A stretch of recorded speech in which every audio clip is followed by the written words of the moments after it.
Time to examine what every character starts as in this journey. It's Freelancer! Don't be fooled by this job's beginner-friendly nature, as Freelancer actually has quite a lot going for it.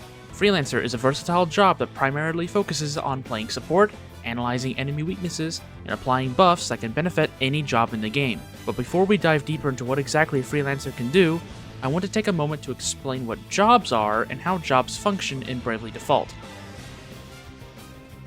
Jobs in Bravely Default are a central gameplay mechanic that defines a character's abilities, stats, and equipment specializations. Taking the Freelancer as an example, looking at its attributes shows that the job is fairly well-rounded, being able to use every piece of equipment to at least a decent effect, allowing for a bit more freedom in how you customize a Freelancer. Taking these attributes into account when looking at the jobs you wish to use is incredibly important, as the difference between a low-ranking weapon and a high-ranking one could be the difference that could have won you that hard fight.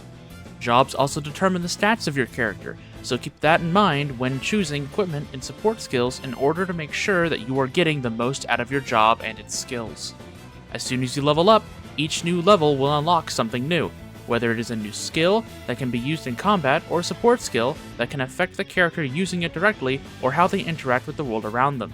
These skills are the primary reason to try out new jobs and see how each new skill earned can create more possibilities for compositions and team strategies. Note that each job skill is unique to that specific character, so if you want that awesome skill that allows you to rain meteors down on your opponents, on all your characters, you have to level that job up on each of them individually for them all to have access to that ability. There are a few outliers to this rule, but those are few and far between, and I'll make sure to point them out as we unlock those skills. Alongside job skills, each job also has a specialty that is active as soon as you apply the job. These specialties usually encapsulate the general playstyle of the job and are strong reasons to play around with jobs that might have useful skills. Outside of the Freelancer, every specialty can be learned through leveling up the job to a high enough level, and then can be used while playing another job at the cost of some support skill points. Jobs also come in two varieties, main jobs and sub-jobs. Main jobs are what determine your stats, attributes, and equipment proficiencies, and also gives you access to those jobs' skills in battle. Your main job is also the job shown on your character through their change in outfit, and is the job that attains JP when winning a fight.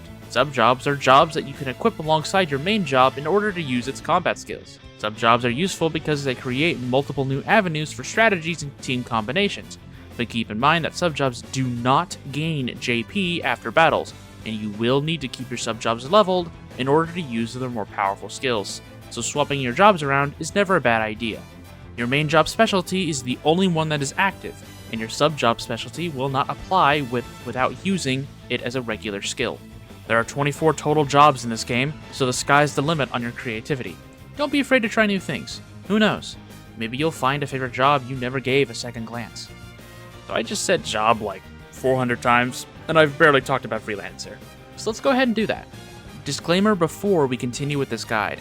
In order to keep spoilers to a minimum for those watching these guides alongside the playthrough, I will be keeping references to future jobs yet to be obtained to a minimum until they have been unlocked. If a future job synergizes well with the skills and abilities I am about to mention, I will make sure to bring it up when we get to that future job. Also, I would like to point out that I am only one person making these videos, and I'm still human, so there might be a few mistakes here and there, and that if there is anything I missed or that you wish to add to these guides or correct, be sure to make a post in the comment section. Thanks, and let's get a move on. Starting off, let's talk about the Freelancer's specialty, Late Bloomer. Late Bloomer is the only specialty in the entire game that cannot be earned through job level ups, meaning this specialty can only be used by Freelancers. Late Bloomer gives the Freelancer a 1% stat increase to maximum HP, MP, physical attack, physical defense, and magic defense for each job mastered, meaning having reached the maximum level for that job. This means that the Freelancer can reach up to a 24% total increase on each of those stats if every job is mastered. Since the starting stats of the Freelancer are relatively tame and gets outclassed pretty easily by other specialized jobs, this specialty allows for the Freelancer to go toe-to-toe in raw stats if the work is put in to max out every job in the game. This sounds amazing on paper, especially with how diverse the Freelancer's repertoire of equipment options are. However, the benefits of Late Bloomer are really only seen in certain specific gimmick strategies due to the Freelancer's lack of gear specialization. This specialty has its strengths, though it mostly ends up really only being a band-aid for the Freelancer's lack of an identity in the later parts of the game. With Freelancer's specialty out of the way, let's go ahead and dive into Freelancer's skills. First up, and a skill that every Freelancer begins with, it's Examine. Examine is a skill that allows the Freelancer to gain information about an enemy, including weaknesses, current and max HP, and any status effects they may have. Examine is especially critical to have for boss fights, as the skill removes the trial and error of randomly throwing attacks at a boss to see what works and what doesn't. Knowing as much information about the enemies you fight as possible is always going to be a positive thing, leaving many players, including myself, believing that Freelancer is a job that you should always have in your party to at least some capacity, just because this skill is so strong. Obviously, if you have already examined an opponent or are having to retry a boss multiple times, then need to have examined lessons, but that doesn't remove the value of its initial utility. At job level 2, Freelancer learns Treat. Treat is a free healing skill that restores 20% of the recipient's maximum HP. This skill can even be used under the effect of silence, making it a reliable source of single-target healing even under dire circumstances. Obviously, Treat isn't able to match the healing potency of healing magic, but if a party's resources are running low during a stressful fight, or no healer is present in combat at all, Treat is a decent replacement that might make or break an encounter. At job level 3, Freelancer learns Divining Rod. Divining Rod is the Freelancer's first support skill, with a cost of 1 support point, and is also our first instance of a support skill being used for out-of-combat situations. After equipping Divining Rod, the game gives you notification on how many chests there are in a designated area, allowing players to keep track of what loot they have yet to get. Pairing Divining Rod with Bravely Default's Encounter Rate feature, which allows you to adjust the rate in which you get encounters, gives you the ability to freely explore most dungeons and search for loot in a timely fashion with no fear for enemies attacking you out of the blue. Of course, with that being said, there is an argument that the Encounter Rate feature completely trivializes Divining Rod, since there would be no real reason to rush through a dungeon if there are no encounters in the first place. Regardless of which side of the argument you fall on, Divining Rod can quicken loot acquisition, so I'm all for it. Next up, at job level 4, Freelancer learns Dungeon Master. Dungeon Master is another support skill, costing 1 support point, and is another non-combat support skill. Dungeon Master, when equipped, allows not just the Freelancer, but also every other party member to avoid damage and status ailments from dungeon traps or environmental hazards. Similar to Divining Rod, Dungeon Master is great when exploring dungeons in search of loot, and can really speed up the navigation process, but is rather useless outside of this niche use. Use it when you need it, and nowhere else. At job level 5, Freelancer learns Mislead. Mislead is a combat skill that allows the Freelancer to lower their chances of being targeted by attacks to the lowest value, meaning they are the least likely to be targeted by any and all enemies. This, however, does not affect attacks that hit all characters, as the Freelancer is still part of the party. This skill can be useful if you're attempting to direct single-target attacks towards a specified party member, or if you're trying to save the Freelancer from certain death. The only real downside of this skill is that you don't have much control over who the attacks are redirected towards, which could be detrimental if the wrong person gets hit. Better start counting your lucky stars, because at job level 6, Freelancer learns Prayer. Prayer costs 8 MP and grants the Freelancer a 50% increase to any chance-based abilities, including dodging attacks, landing critical hits, skills such as Mislead, and support skills such as Stand Ground. Being able to increase these chance-based abilities is surprisingly powerful, and Prayer will see its use alongside multiple jobs that have skills that rely on chance to activate. At job level 7, Freelancer learns MP 10% up. The support skill is pretty self-explanatory. It is an easy max MP buff for only 1 support point. Any MP-focused job would love to have this in their repertoire. With this skill's only real downside is the level at which you obtain it being pretty far into the Freelancer's job skill lineup. After attaining job level 8, Freelancer learns Endure. Endure allows the Freelancer to increase their physical and magical defense by 25%, with a maximum to increase totally 150% defense for 4 turns. This is a nice defensive boost to the Freelancer's generally average stats, allowing for more survivability, which is never a bad thing. This skill pairs better with jobs that are designed to tank hits better than the Freelancer, which is something to keep in mind.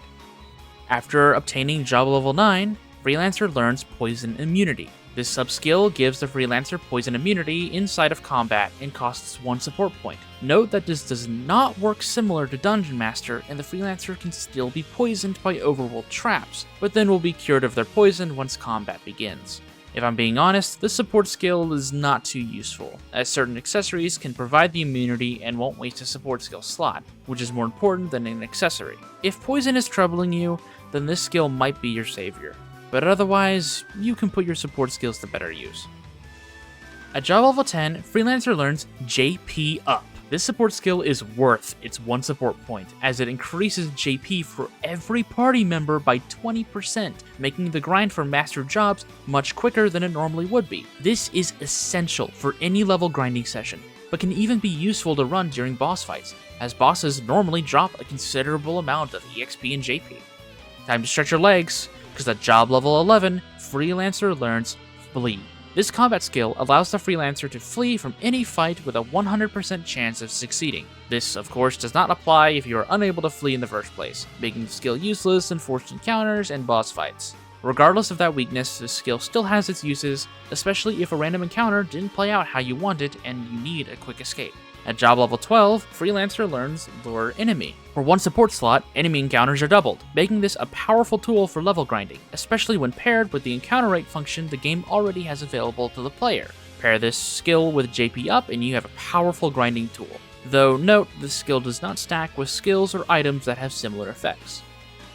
At job level 13, Freelancer learns Stand Ground. Stand Ground is a support skill that costs 3 slots to use, but grants the Freelancer a 75% chance to survive a deadly attack with 1 HP. Increased survivability is never a bad thing, of course, and if you pair this with Prayer, it makes Stand Ground activate almost all the time. This support skill can be used by characters with jobs that have low at max HP or defense, ensuring their survival, but outside of that, the support point cost is a little high for my personal tastes. And finally, Freelancer caps off its journey by learning Mimic. Mimic is capable of imitating the most recent action taken by any party member free of HP, MP, BP, PG, or item cost, allowing for some very strong strategies centered around this skill. With this skill alone, Freelancer can fit itself into any role you see fit. Want it to deal damage? Have the Freelancer mimic a strong attack, free of charge. Want them to heal? They can mimic the best healing moves in the game with no cost. Want them to do your taxes? We might have to work on that one. Anyways, this skill is truly what defines Freelancer in any team composition and is incredibly powerful in the right hands. Now that we're done outlining all of the Freelancer skills and abilities, let's talk about how the Freelancer actually performs as a main job. Being honest, the Freelancer doesn't win any awards for being a strong main job, mostly due to its lack of stat and gear specialties, lowering the potential of the job significantly.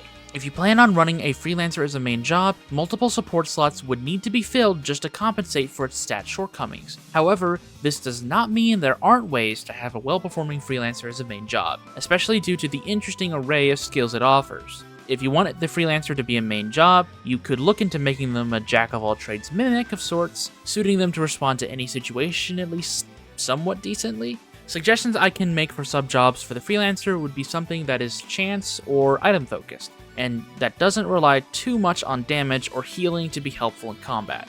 Freelancer as a sub-job is where it truly shines, being able to mold into any character build with ease. Because most of the Freelancer skills are focused on survivability and support, the job's full potential is brought out as a sub-job, especially since you can shape the Freelancer around the specialties of whatever your main job is. There are even a few jobs that might actually want Freelancer as a sub-job as opposed to any other options just for certain skills like Prayer due to its chance increasing features or Mislead in order to minimize potential damage. Of course, Mimic and Examine come to mind when thinking about useful skills, with Examine never being a poor option to have, and Mimic having the potential to have entire strategies built around it. You can run Freelancer with pretty much any main job and not go wrong. It's that flexible. Though I will note that outside of a potential Mimic strategy, having one or more Freelancer sub-jobs might be overdoing it. Finally, allow me to discuss my personal opinions on the Freelancer. Although at this point, I feel that my opinion on this job is rather clear. It's easy to toss this job aside and forget about it very early into the game, and unless you're really wanting Prayer or Mimic, there's not a dire reason to ever go back.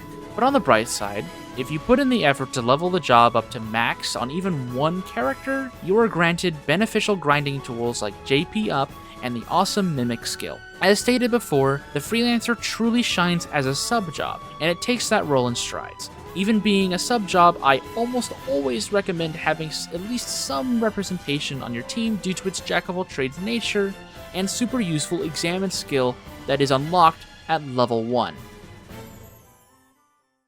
One last thing before we conclude, at the end of every guide, I will be covering the most important part about any of the jobs in this game, the part that many, including myself, have used to determine almost every job's worth in this game. Fashion! I have made a tier list including each character's design when equipping a job, and I will be ranking them based on how much I like their design.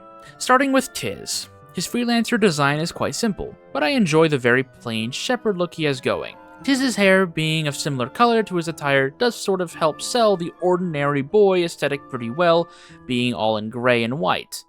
The bottle is a cool accessory as well. The design doesn't really do much else for me though, making it a strong B tier and a baseline that all job outfits should strive to meet.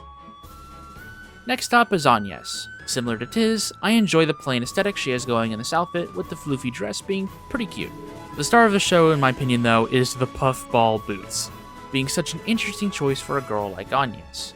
It sparks a strange sense of goofiness and charm from an otherwise very serious woman. I like this design a lot, and it easily lands a spot in A tier.